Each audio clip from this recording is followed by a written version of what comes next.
Hello friends, welcome to దేవాంష్కా stories world. ఇప్పుడు మీరు వినబోతుంది మన్మథ స్టోరీలోని 59వ భాగం. ఎందుకురా నవ్వుతున్నావు, ఎందుకురా అంటూ మరోసారి సిద్ధు కొట్టగానే, నువ్వు కొట్టినంత మాత్రాన నిజాలు మారవు. నువ్వు నిజంగానే పిచ్చోడివి. అందుకే నీ మీద కోపంతో రగిలిపోతున్న రోషిణిని ప్రేమించావు. Wow, super. అది కూడా ఇప్పుడు కాదు, 2-3 సంవత్సరాల క్రితం నుంచి ప్రేమిస్తూనే ఉన్నావు. మీ ప్రేమ కథ తెలిసిన తర్వాత ఈరోజు రోషిని రియాక్షన్ చూశాక అర్థమైంది నువ్వెంత పిచ్చోడివో. నిజాలు తెలుసుకోకుండా ఎవరు ఏది చెప్పినా ఎంత ఈజీగా నమ్మేస్తావు. సాధ్వి కోసం నీ గురించి ఎంక్వైరీ చేసినప్పుడు విన్నాక కూడా నువ్వు ఎలాంటి వాడివో తెలియకుండా ఉంటుందా నాకు అని వెటకారంగా అనగానే సిద్ధుకి కోపం అమాంతం పెరిగిపోయింది. ఆ కోపంతో అతన్ని లేపి మరీ కొడుతూ ఉంటే వీక్షిత్ ఆపటానికి ట్రై చేస్తున్నాడు. అతను మాత్రం సిద్ధు కొట్టే దెబ్బలు తట్టుకోలేక గట్టిగా అరుస్తూ ఉన్నాడు, వదిలేయ్ నన్ను అని.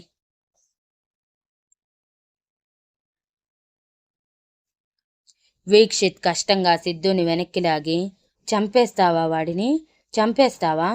అసలు ఏం జరిగిందో తెలుసుకునేది లేదా? సగం నిజం తెలుసుకొని వదిలేస్తావా?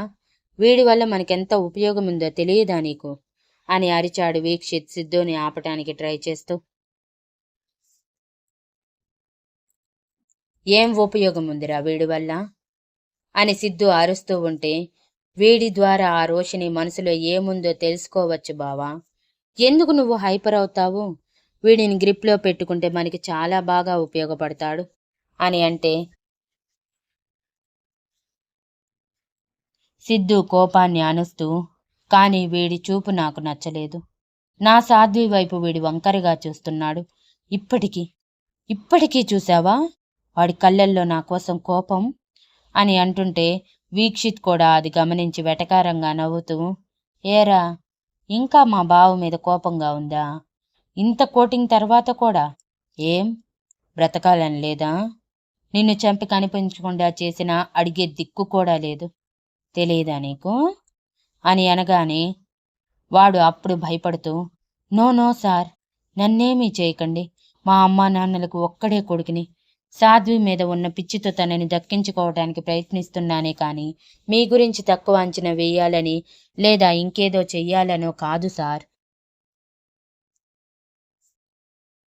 తనంటే నాకు మొదటి నుంచి ఇష్టం. చూసిన మొదటి చూపులోనే నచ్చేసింది. ఇంటర్వ్యూ క్రాక్ చేయకపోయినా సరే తనని పట్టుబట్టి ఆఫీస్లో ఉండేలా చేసుకున్నాను. అసలు తన ఎఫర్ట్స్కి 10,000 కూడా ఇవ్వరు, కానీ నేను 15,000 ఇస్తూ తనకి దగ్గర అవ్వటానికి ప్రయత్నించాను. ఏం చేస్తాం, మొత్తం బెడిసి కొట్టింది అని బాధగా చెప్తుంటే మరోసారి అతని చెంప మీద కొట్టిన సిద్ధు, మళ్ళీ తన గురించి మాట్లాడతావు, సాధ్విని సింగులర్గా పిలుస్తావేంట్రా అని బేస్ వాయిస్లో అంటూ, నీ నోటి నుంచి నా భార్య అంటే మేడం అని మాత్రమే రావాలి, అర్థమైందా? అతన్ని పైకి లేపి కూర్చోబెట్టి కోపాన్ని కంట్రోల్ చేసుకుంటూ, ఇప్పుడు నేను చెప్పేది నువ్వు చేస్తాను అంటే ప్రాణాలతో ఉంటావు, లేదా ఇక్కడే కప్పెట్టేస్తాను. చెప్పింది అర్థమైందా లేదా అని సీరియస్గా బేస్ వాయిస్లో అడిగాడు. సిద్ధులో అంత కోపం అతను చూడలేదు.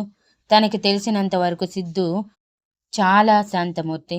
ఏదైనా జరగని గొడవల జోలికి పోనే పోడు. గొడవ జరుగుతున్నా శాంతియుతంగా క్లియర్ చేసుకోవటానికి ప్రయత్నిస్తాడు. అది ఎంప్లాయీస్ విషయంలో అయినా, వేరే ఏ విషయంలో అయినా సరే. అటువంటి సిద్ధు ఈరోజు తన విశ్వరూపం చూపించేసరికి అతను బెదిరిపోయాడు. సాధ్వి వద్దు, ఏమొద్దు, ప్రాణాలు దక్కితే చాలు అనిపించింది మనసులో.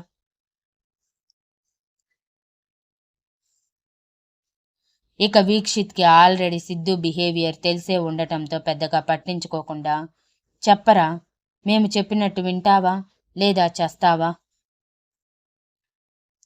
అని కార్లో సెక్యూరిటీ కోసం పెట్టుకొని ఆల్రెడీ లోడ్ చేసుకొని పెట్టుకున్న గన్ బయటికి తీయగానే వాడు గజగజ వణికిపోతూ, నో సార్, మీరు చెప్పినట్టే వింటాను, ప్లీజ్ నన్ను చంపకండి అని బ్రతిమలాడాడు ఏడుస్తూ. అప్పటికే అతని మొహం మొత్తం రక్తసిక్తమయ్యింది. గుడ్, ఈ మాత్రం భయం ఉండాలిలే. నీ మొబైల్ ఏదిరా అంటూ మొబైల్ వెతికి బయటికి తీసేసరికి అది వాళ్ళు కొట్టిన దెబ్బకి స్క్రీన్ పగిలిపోయి ఉండటంతో, షిట్, ఇది ముందే తీసేయాల్సింది, అనవసరంగా మిస్ చేశాము అని అంటే, అంత ఫీల్ కాకు, రిపేర్ చేస్తే ఒక్క రోజులో వచ్చేస్తుంది. వీడి మొబైల్లో ఏమేమి ఉన్నాయో మొత్తం మనం తెలుసుకోవటానికి. అయినా ఇప్పుడు వీడే మన చేతుల్లో కీలుబొమ్మ, కాబట్టి నువ్వు ఎక్కువ ఆలోచించకు అంటూ సిద్ధు అతని వైపు చూసి, చూడు, నేను చెప్పేది తూచా తప్పకుండా చెయ్యాలి, చేస్తావు కదా అని సీరియస్గా అడిగితే, చేస్తాను చేస్తాను అని అతను భయపడుతూ అనగానే, గుడ్, అయితే నేను చెప్పేది జాగ్రత్తగా విను అంటూ ఒక అరగంట పాటు చాలా క్లియర్గా తన ప్లాన్ మొత్తం వివరించి, ఏదైనా తేడా వచ్చిందో బరియల్ గ్రౌండ్లో ఉంటావు, మీ అమ్మ నాన్న అడిగినా సరే నీ శవం కూడా దక్కకుండా చేస్తాను, అర్థమైందా?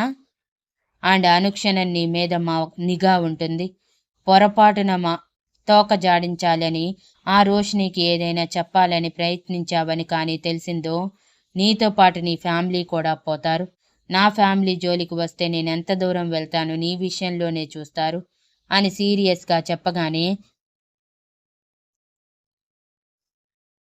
ఆ ప్లాన్కి బెదిరిపోయిన అతను వార్నింగ్కి ఇంకొంచెం బెదిరిపోయి, చేస్తాను సార్, మీరు నా ఫ్యామిలీ జోలికి మాత్రం వెళ్ళకండి ప్లీజ్ అని బ్రతిమలాడటంతో, గుడ్ అని వీక్షిత్ వైపు చూసి, ఆ ఏర్పాట్లు చూడు వీక్షిత్, ఈ రోజు నుంచి వీడు ఆ ఫామ్ హౌస్లోనే ఉంటాడు, నువ్వు సాయంత్రం బయటికి వచ్చే చాలు అని అనగానే, థ్యాంక్ యూ బావా, ఆ రాక్షసి నుంచి నన్ను తప్పించినందుకు అని అన్నాడు వీక్షిత్ సంతోషంగా.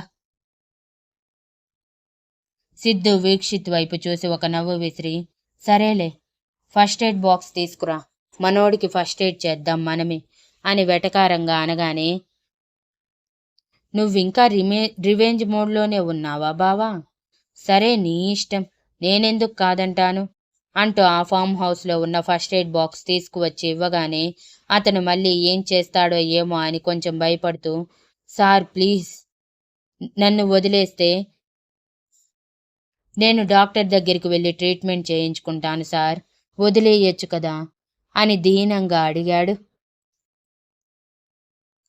నో, అలా వదిలేయకూడదు, కొట్టిన వాళ్ళే ఫస్ట్ ఎయిడ్ చేయాలంట, తెలియదా నీకు?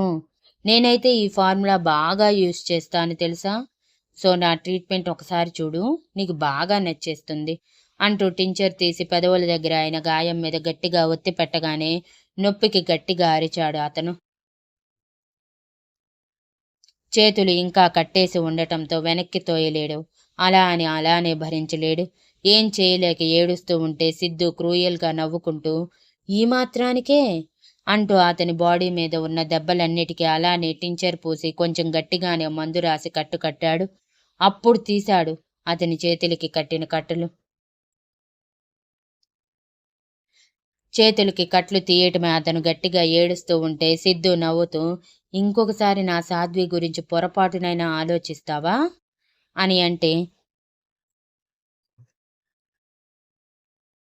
అతను ఏడుస్తూనే, ఇంత జరిగాక కూడా ఎవడైనా ఆ ఆలోచన చేస్తాడా సార్? ప్రాణభయంతో చచ్చిపోతున్నాను నేను, నన్ను వదిలేస్తే వెళ్ళిపోతాను సార్, ప్లీజ్ సార్ అని బ్రతిమలాడుతూ ఉంటే, ఎలా పోతావురా, నిన్ను తీసుకువచ్చింది మా కారులో, అంటే ఇప్పుడు కాలినడకన పోతావా? కనీసం కాళ్ళకి చెప్పుడు కూడా లేవు. బయట 35 degrees ఎండ ఉంది. ఈ ఫామ్ హౌస్ సిటీకి చాలా దూరం. అయినా సరే నువ్వు నడుస్తాను అంటే నేనెందుకు కాదనాలి? పో, హ్యాపీగా పోయి కాలినడకని సిటీని చేరుకో, మేం వెళ్తున్నాం, బాయ్. చూడు, సాయంత్రంలోపు నువ్వు ఫామ్ హౌస్లో ఉండాలి. వీక్షిత్ అలా బయటికి వెళ్ళాడో లేదో నువ్విలా ఫామ్ హౌస్లోకి ఎంటర్ అవ్వాలి. అనుక్షణం అప్డేట్ మాకు ఇస్తూనే ఉండాలి.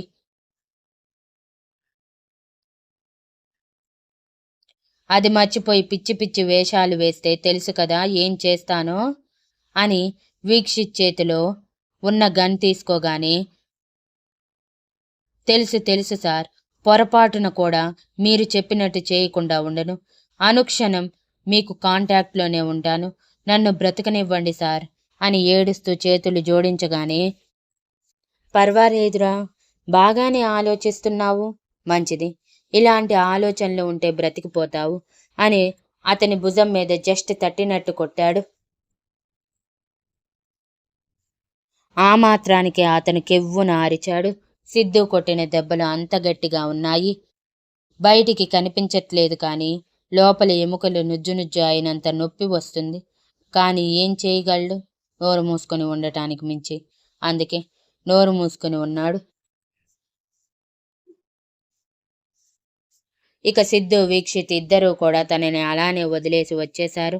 అతని కాళ్ళు నరికని బయటికి వచ్చాడు. అతని ఫోన్ కూడా లేకపోవటంతో ఏడుపు ఒక్కటే తక్కువైంది. పైగా అటువైపు వెహికల్స్ కూడా తక్కువ కావటంతో కాళ్ళు ఈడ్చుకుంటూ హైవే వరకు వచ్చి లిఫ్ట్ కోసం ట్రై చేస్తున్నాడు. ఇక వీక్షిత్తో కలిసి బయలుదేరిన సిద్ధు కొంతలో కొంత రిలీఫ్గా ఫీల్ అయ్యాడు.